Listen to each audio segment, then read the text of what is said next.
project is called 40 Days of Dating. Actually, it's just a documentation of our 40 days of dating, or, dating.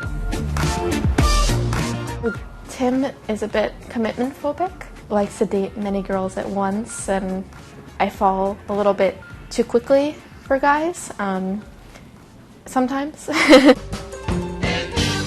So there's 6 rules that we came up with.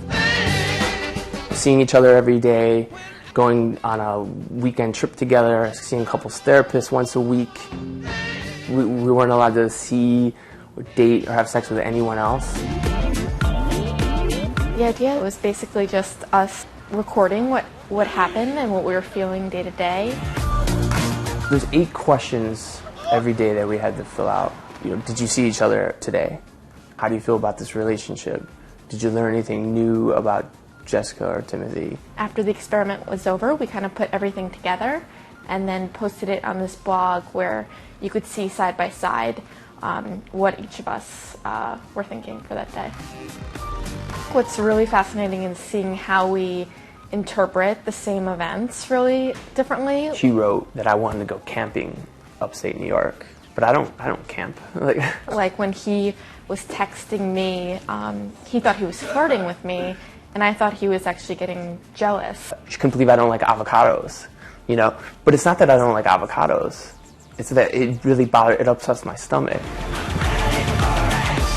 Text messaging and AIM and emails versus a lot of face-to-face communication. I think a lot of things get lost in translation.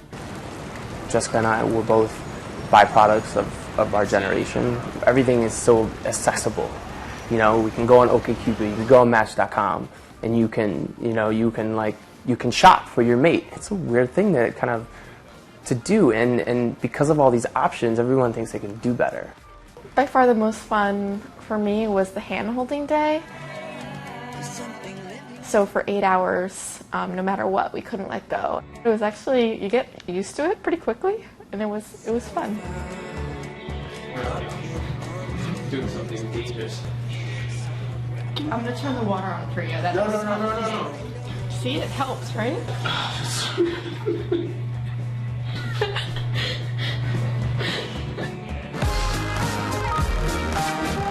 The viewer could kind of experience it in a way, like we did.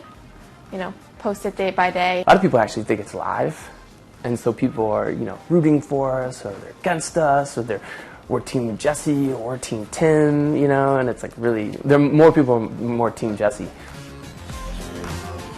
I've gotten tons of messages from people saying it's inspired them to do the same.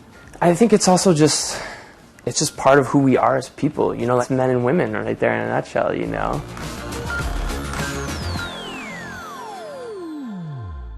Men are always wondering or curious or they like to just flirt with temptation, but then, it gives them some validation or something, And obviously that's a blanket statement. I can't speak for every male in this whole world, but are you married?